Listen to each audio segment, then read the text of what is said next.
इसके अलावा कुरान में बहुत ज़्यादा और हक़ाइक़ मौजूद है जहाँ पर साइंस लाइलाम हो जाती है। जो मुलाहिद भाई हैं उनसे ये पूछना चाहूँगा कि एनर्जी जो हरारत, हम भी कहते हैं एनर्जी हरारत मौजूद थी, उसके बाद जो है कायनात वजूद आया, बिग बैंग हुआ, वजूद में आया, ये हर चीज़ वो फटी, लेकिन हम इसका इनकार तो नहीं करते। आप किस मौजू पर इनकार कर रहे होते हैं क्रिएटर का, जिसने इस यूनिवर्स को बनाया, जबकि ये सब जानते हैं कि ये जो कुछ हुआ है एक प्लानिंग के तहत हुआ है, एक बेस्ट प्लानिंग के तहत, और कोई भी चीज़ इसमें बेकार नहीं है, एक मकसद के लिए, और एक मकसद के लिए कायनात को बनी, फिर इस तरह ये वापस लौट जाएगी और ज़िंदगी जो भी चीज़ है इसमें फना हो जाएगी।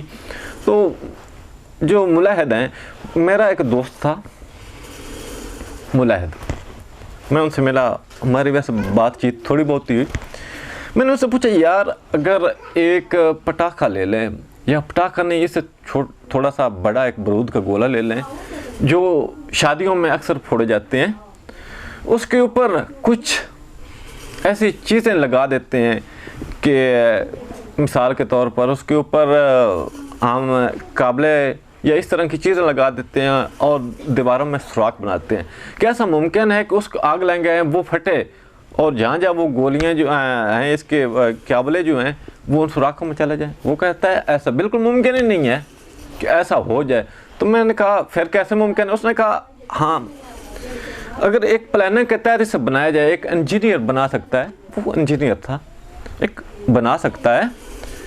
और उसके तहत ये हो सकता है। तो मैंने कहा मैं भी तो यही कह रहा हूँ भाई, कायनात जो खुद ब खुद आप कह रहे हो, जो खुद ब खुद जो है वजूद में, ये कैसे मुमकिन है? एक प्लानिंग के तहत मैं भी कह रहा हूँ भाई, जब एक प्लानिंग के तहत अगर चीज़ को बनाया जाएगा